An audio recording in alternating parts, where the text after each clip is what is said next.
RPVtv presents Studio RPV, the Peninsula's local news show with co-hosts Maria Serrao and Liz Brown Swanson. Hi everyone, welcome to Studio RPV. I'm Liz Brown Swanson. And I'm Maria Serrao, and we have an exciting show beginning with a look at one of the busiest groups of seniors on the Hill who gather every year to discuss the upside of aging. And the holiday season is off to a sweet start in RPV. We've got a great list of things to do at all of our favorite places, from Terranea to the PV Art Center to City Hall. Let's just plan to do it all. And planning for an emergency? Well, we have important preparedness and fire-escaping tips to share from 2 city workshops at Hess Park.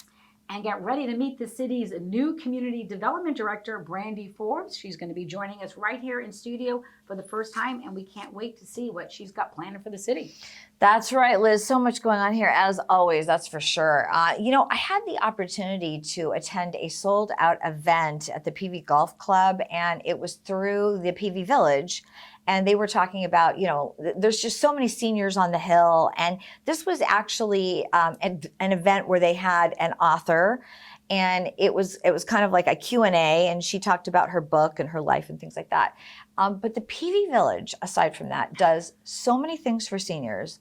It's really unbelievable. Yeah, I know. I think that the group, which started years ago, and the whole concept of it, right, is it does take a village. Yes, it does. So seniors want to be able to stay in their home as long as they can, and they help with resources. But that one event, like you were saying, it seems to sell out every year. Yes. So let's check it out. The Village is all about creating a sense of community for older adults living on the Palos Verdes Peninsula.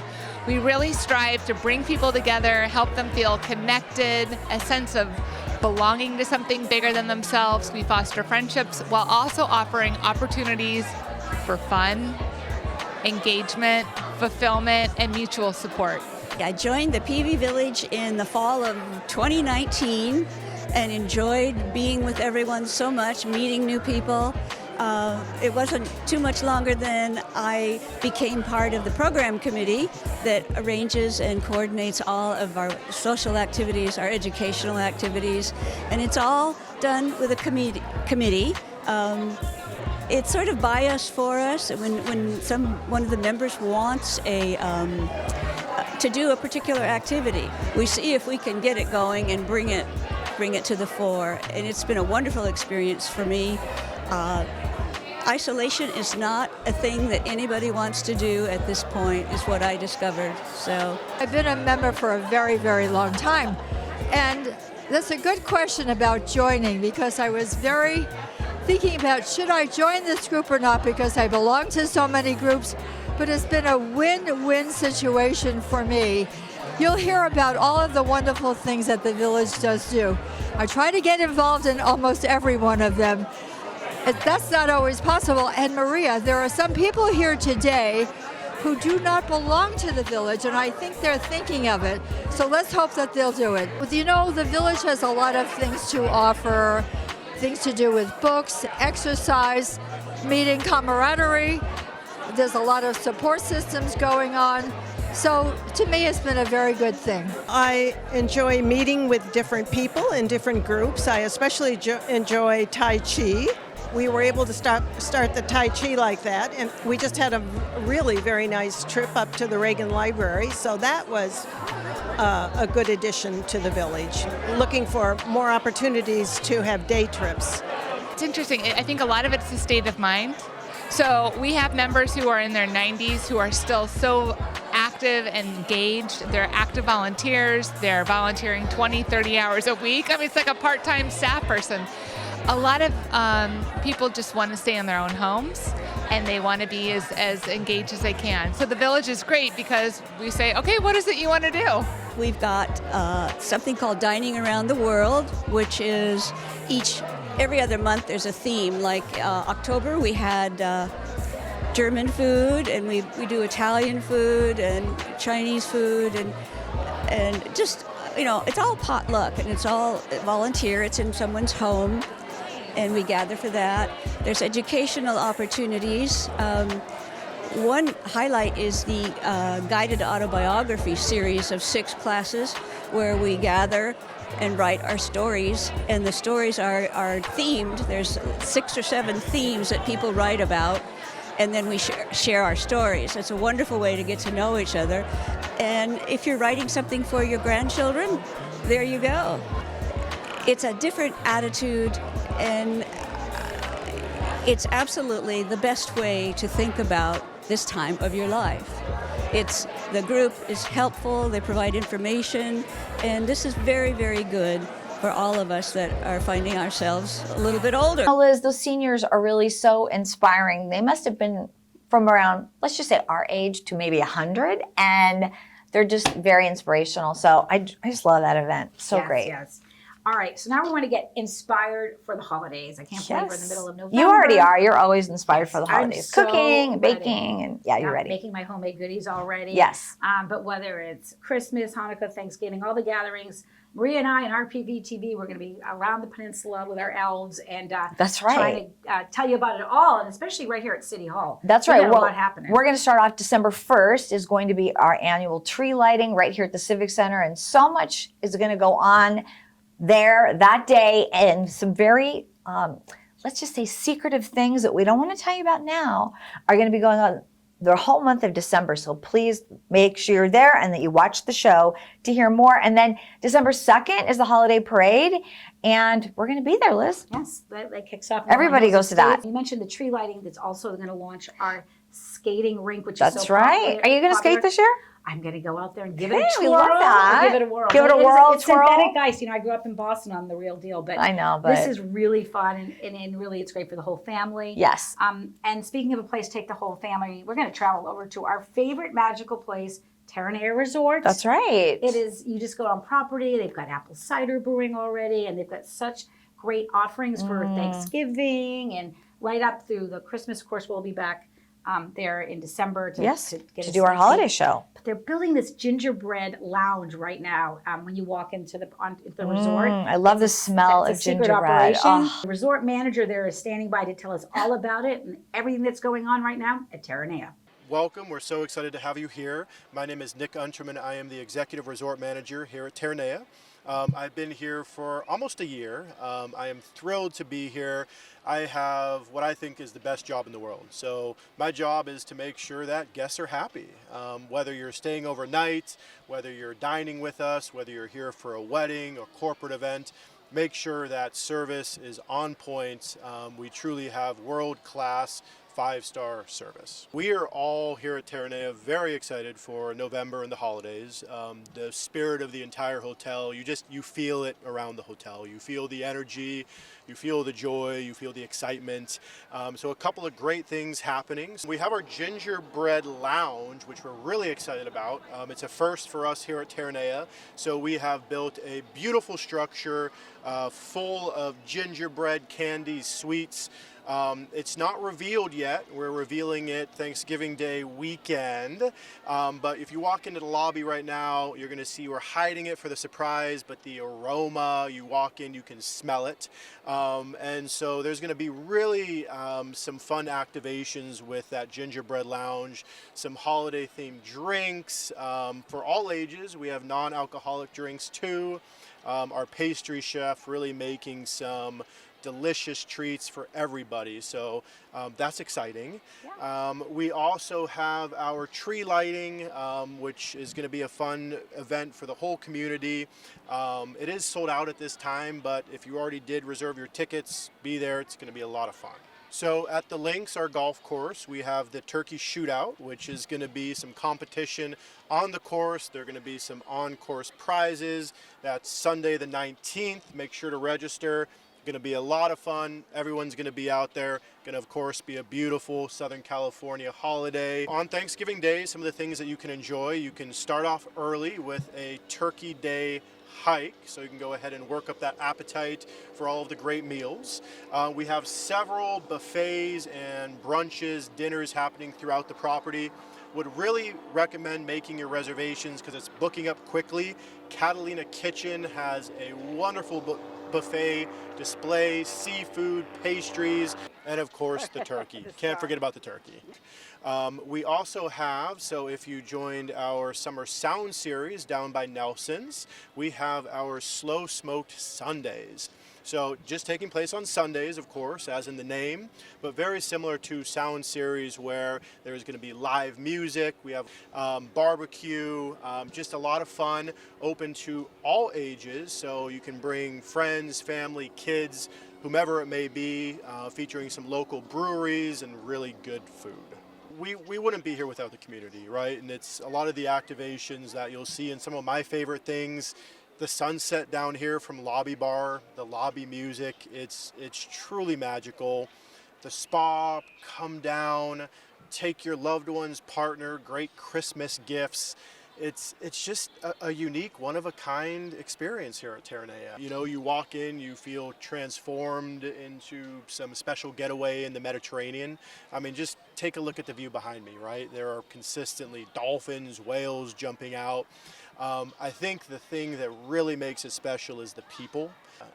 And without the locals around Palos Verdes and the surrounding area, we just wouldn't be who we are. Liz, it looked like you spent an awful lot of time at that apple nacho bar. Yes, that's what they called it. It was a sweet treat and a healthy one if you're starting off with a green apple. Delicious. And then what they did is they have it right outside of Sea Beans. You can come and just make up a plate of apples and you just pick your fun toppings. So I did caramel and sprinkles and of course nuts. I You would love absolutely nuts. have Yes, the nuts. I You're nuts would. about nuts. Absolutely. And maybe whipped cream and nuts. Yeah. That would be great. I love apples at I'm this in. time of the year. I used to go apple picking as a kid growing up. And do you have a favorite apple? You know what? I love just red delicious apples. So Yes, that's pretty yeah. much. What about you? I'm a Honeycrisp girl. A Honeycrisp. Okay. Yeah, there you go. Very healthy. Yes.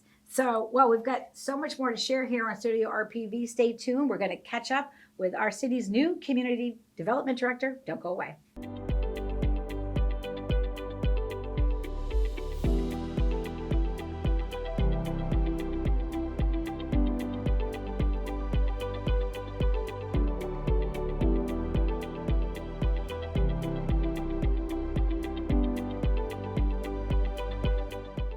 Welcome back to Studio RPV. It is so great to have here in our studio our new Community Development Director for the City of Rancho Palos Verdes, Brandy Forbes. Brandy, welcome. Thank you. I'm happy to be here. Welcome to RPVtv, and we're so glad you're here. Tell us how your job has been going since you started in September. It's been a really great transition into this position.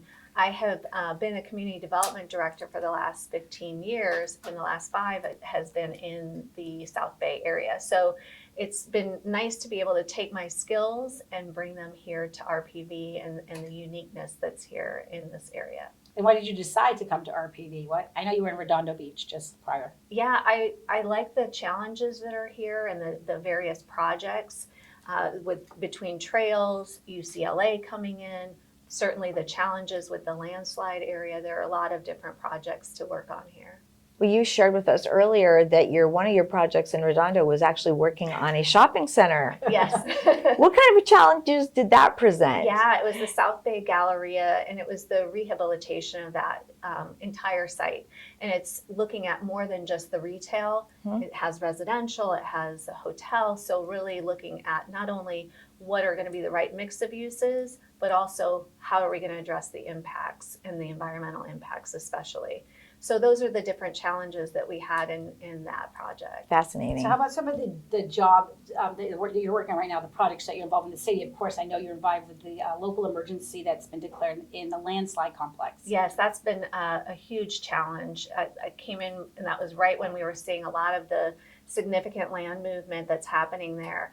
And we wanted to address both the emergency situation as well as looking at some long-term mitigation. So some of the first things we took on was doing a water restriction. So when it comes to watering your yard, instead of having all that extra saturation in the ground, making sure that people are really tempering that back. And similarly, we have adopted an urgency ordinance that's a moratorium on construction in the landslide area. It's right now, it was a 45-day initial moratorium, and now we're looking at extending that for the first year. We can extend it up to a total of 2 years. it's really just an interim measure to put a pause on construction and the impacts that land movement and vibration of machinery could cause, and really seeing what we can do to tackle the issues. Other big projects, UCLA coming in and taking over the Marymount College site. Although that's a state project and we don't have the direct oversight, we're really looking to collaborate with them to make sure that that's the appropriate amount of development and type of projects that they want to do is aligned with what we're looking at in those neighborhoods. The Western Avenue, we're looking at really rejuvenating that area and bringing in businesses that can really thrive in that area. So what can we do as a municipality to bring that kind of economic development to the community? Tell us a little bit about the day in the life of Yes. being the planning director for the city. I mean, you're overseeing land use and planning for the whole city. A little bit about your staff and just the department. I know you have a good sized staff. Yeah, so the department is 4 different divisions. We have the planning division, the building division, code enforcement, and view preservation restoration. And all of those different divisions work together. And ultimately, community development is addressing the private development. So the private properties, those that have the taxable lots, versus say public works that handles the right of way and things that are public. Similarly, how recreation, parks and open space handles parks and trails. We handle and address any of the development that's going to happen on private property. So as an applicant comes in, we're looking at, are there different planning needs that they need? What are they going to need to do to comply with the building codes? If somebody didn't know and they went ahead and did something on their property, code enforcement might step in. So we're really trying to work together as a cohesive department to make sure that we're addressing people's needs. Ultimately, an applicant could come in and not know what they can do on their property and think that they have a certain project. If it doesn't comply with the code, instead of just saying no, we're looking at how can we make sure that you're getting your vision met while still staying within what the regulations are. And you really have to educate people out there as well. Absolutely, on all aspects, whether it's signage, it's the development, what they can do for an accessory dwelling unit, what they can do for landscaping or addressing things in a steeper slope. So there's a lot that is compiled in the community development department. You have to be very detail oriented in what you're doing. Where does your passion come for doing this? When I was in undergraduate school, I was going for an economics degree. I went to University of Iowa. And when I started getting into those really higher level courses, I took classes in planning, and I was really intrigued by transportation planning, urban planning, and ended up going into graduate school for that. Just really loved to see how the basic land can be developed in a way that's going to work for the communities and the people who live there. Any other projects you want to share with the community?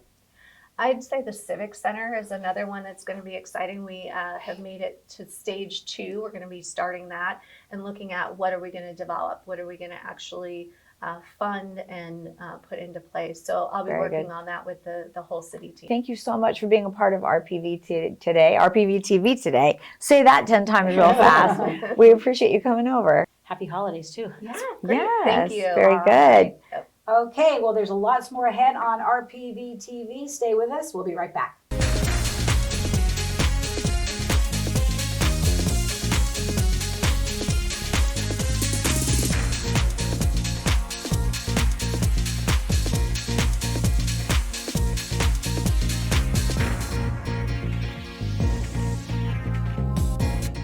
We are back, and Liz, I know the city of Rancho Palos Verdes really just works around the clock to make sure that we're prepared for any emergencies, and you recently went to 2 workshops at Hess Park. Tell us about those. Yes, as you were saying, the city, especially in the wake of the recent land movement we're seeing. Yes. We are in a high fire hazard severity zone. We all know that. This city is being vigilant, along with the whole peninsula, all the peninsula cities. We're partnering up to really make sure that we're doing our part as a community to be prepared.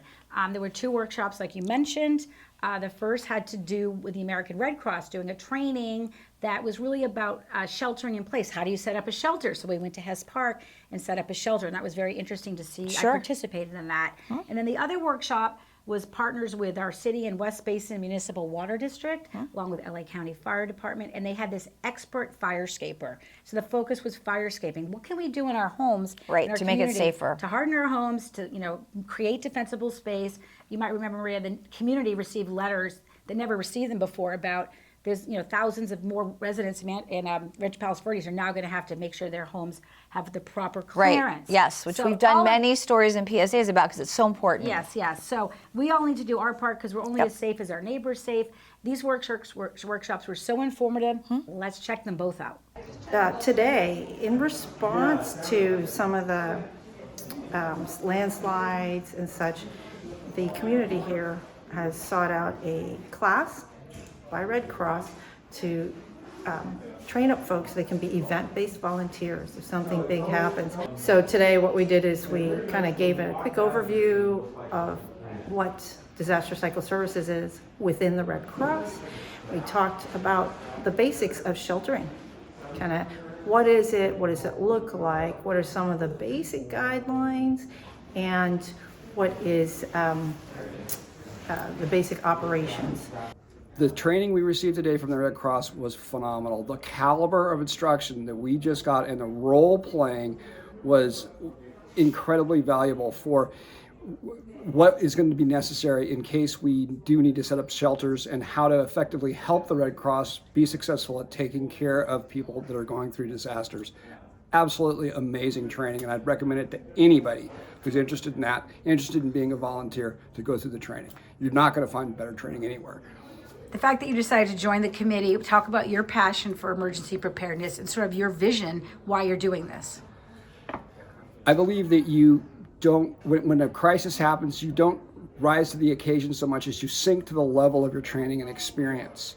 And I spent over 30 years in the Air Force and have a background in dealing with crisis situations. And I really like what the city of Rancho Palos Verdes is doing in this regard, and I wanted to be a part of it because I really see them as kind of the leading edge of how to handle these things right by being well prepared and well trained. I'm Scott Houston, and I'm the president of the West Basin Municipal Water District Board of Directors.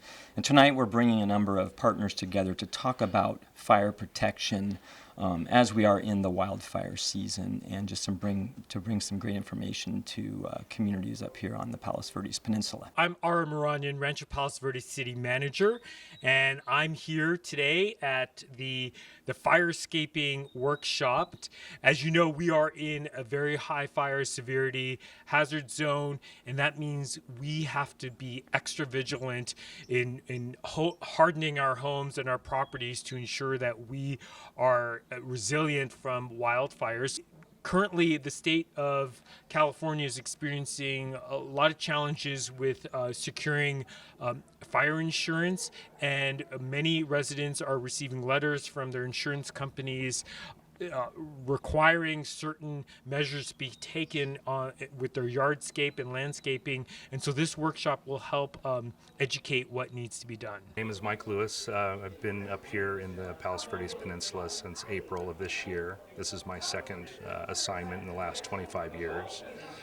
We're going to be focusing tonight on just emphasizing our defensible space program for all of our residents and trying to determine some of the needs in the community, information that we can provide, and also give them tools to be successful. Fire season is now year-round. It's not just during our traditional summer months. And a lot of our residents, 2 years ago, we might have only had 5,000 or 6,000 or 7,000 inspections. This last year, we had to perform over 22,000 inspections across the peninsula. So we have a lot of new homeowners in which providing defensible space for their homes is a new endeavor. So we want to give them tools to be successful long-term. We always recommend to homeowners you start from your home and move outward. And in the letter that they receive, there's not just a narrative, but there's also diagrams that will give them assistance on not so much the types of plants, but how to maintain their plants. One of our best resources that we have, and we're very fortunate to have a very robust forestry division that can provide guidance on plantings and certain species that would be probably valuable for homeowners if they have questions. My name is Doug Kent, and I'm a fire escaping expert. I've been working on this since the mid-1990s in Northern California, and I have traveled the state trying to create fire-protected communities and properties. Tonight we're going to focus on the fundamentals, just absolutely what it's going to take to save your property, your family, and your possessions. So we'll start with the structure, just how to fire harden it and protect it from those firebrands and intense heat. Then we'll just work out from the structure all the way to 30 feet. And with the fire hardened structure and 30 feet of defensible space, you have about a 90% chance of survival with just that. And so that's what all we're going to focus on tonight, is that 90% of success rate. Well, I have learned a lot about defining some things that I had broad parameter knowledge of before. And very, very, very valuable to me as a homeowner, as a realtor, as a secretary of my homeowners association. So on all levels, it's information I really needed to have. It was really educational because there's a lot of little things we can do to fire escape our houses that are easily done. And probably the most important thing that we talked about tonight was the landscaping around your house, and how to landscape in a way that repels fire, and then how to maintain the areas right outside your house by not having furniture or wood stacked up against the house, which could cause, the fire to excel and spread. Liz, there's really so many tools that we have to help the residents in our community, including pvpready.gov. So go to that one and check it out, and you can never have enough preparedness. You're right about that. That's right. So now we're going to check it all out, what's happening at the Palos Verdes Art Center, another one of our favorite spots, especially at the holiday time. Their gift Always shop's fun. amazing. Yes. So I went over there. They were having a 2-day sale that they do with their artist studio. And they have so many cool creations. Maria, you're going to love it. We're probably going to go back at the holiday time. I can't wait. And so I caught up with the president of the artist studio group and also the executive director. So let's check in at the PV Art Center. Hi, I'm Patty Hughes. I'm the president of the Artist Studio of Palos Verdes. I want to welcome you to our gallery and gift shop, and just let you know we have amazing new artwork that we upload every 6 weeks, and we have wonderful gifts for the holidays. We have ornaments, we have paintings, ceramics, fiber, clothing, and jewelry. Lots of ceramics, lots of glass. Plan to join us during the holidays and pick up something pretty here for someone you love. This is a local group here at the Palos Verdes Art Center. We're one of 7 groups here at the center, and we focus on helping our artists sell their work. So we have events 3 to 4 times a year, sometimes here in the atrium, and you'll see us at Palos Verdes Library and the Peninsula Center Library and other event venues around town selling our artwork. Our website is taskpv.com. And we have a membership button on there. You can buy all the different kinds of artwork online. My name's June Traherne, and I've been a resident of RPV for 40 years, and I'm a ceramist. This is my work, and I do all my work in the studio here, and I'm a gardener also, so you can see there's succulents in the ceramic pieces. My email is junetraherne@hotmail.com. My name is Daniela Zaxa-Kaneko. I'm the Executive Director here at the Palos Verdes Art Center. I would like to welcome all of you to the Art Center. We have been around for 92 years, serving the community and educating the community with art classes. And I would like to invite all of you to come and visit. We have 4 galleries that are open to the public at no cost, and we'd also like to invite you to come and visit our gift shop, where we sell one-of-a-kind gifts and artifacts that are really by all our local artists. So please come and visit us and support our local artists as well. Liz, that was such a great story, and I see that you found something in that great gift shop there. I did. This is my treasure. That's I right. love it. It is It's a little ornament. It's an ornament, and it's Yep. also a great painting of one of our Favorite landmarks. place is the lighthouse. So Isn't that cute. cool? It's fun. It and I'm is. gonna go back Something and different, unique. get more gifts. And I you like know that. what? You know we're going to be traveling around all the gift shops. We're going to be all over, that's for sure. We always are. But yeah, until then, we just ran out of time, Liz. Yes, so it's holiday time though, Yes. and happy Thanksgiving to you. Same to you, and enjoy football on Thanksgiving Day. Gobble, gobble. All right, I'm Maria Serrao. I'm Liz Brown Swanson. Have a safe and happy holiday. We'll see you next time.